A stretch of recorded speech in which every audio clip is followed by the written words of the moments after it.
सत्य का पवित्र शास्त्र फरवरी दिनांक 20। हे परमेश्वर, तेरे तंबू में कौन रहेगा? तेरे पवित्र पर्वत पर कौन बसने पाएगा? भजन संहिता 15 उसका 1 पद। परमेश्वर पवित्र है। पुराने नियम के तंबू का शास्त्रीय नाम पवित्र स्थान था। दूसरे शब्दों में एक पवित्र किया गया स्थान। यह पवित्रीकरण प्रभु परमेश्वर के उच्च और पवित्र नाम यहोवा के कारण था, जिसे पवित्र स्थान में रखा गया था। पहला राजा 9 अध्याय 3 पद। और यहोवा ने उससे कहा, जो प्रार्थना गिड़गिड़ाहट के साथ तूने मुझसे की है, उसको मैंने सुना है। यह जो भवन तूने बनाया है, उसमें मैंने अपना नाम सदा के लिए रखकर उसे पवित्र किया है, और मेरी आँखें और मेरा मन नित्य वहीं लगे रहेंगे। केवल महायाजक और उसके पुत्रों को अपने कर्तव्यों और पवित्र स्थान से संबंधित सेवाओं को करने के लिए पवित्र स्थान का प्रभार दिया गया था, परंतु उन्हें भी पवित्र स्थान में रहने की अनुमति नहीं थी। भजनकार राजा दाऊद सिय्योन नगर में प्रभु का निवास स्थान बनाने के लिए बहुत उत्सुक था।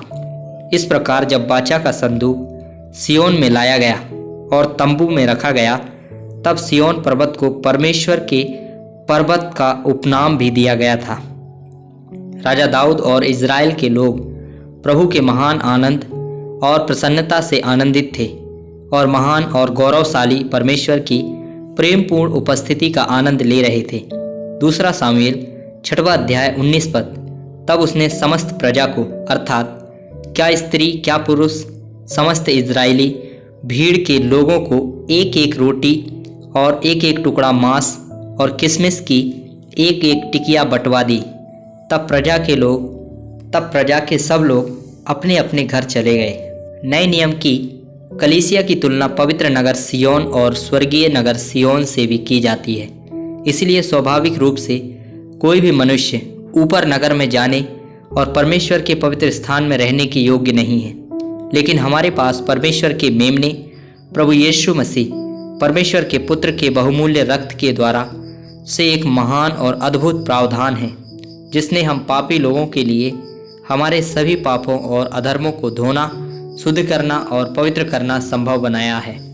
और इसलिए हमें पवित्र स्थान में आने और उस शाश्वत सिय्योन की पवित्र पर्वत पर अर्थात कलीसिया में रहने के लिए तैयार करें।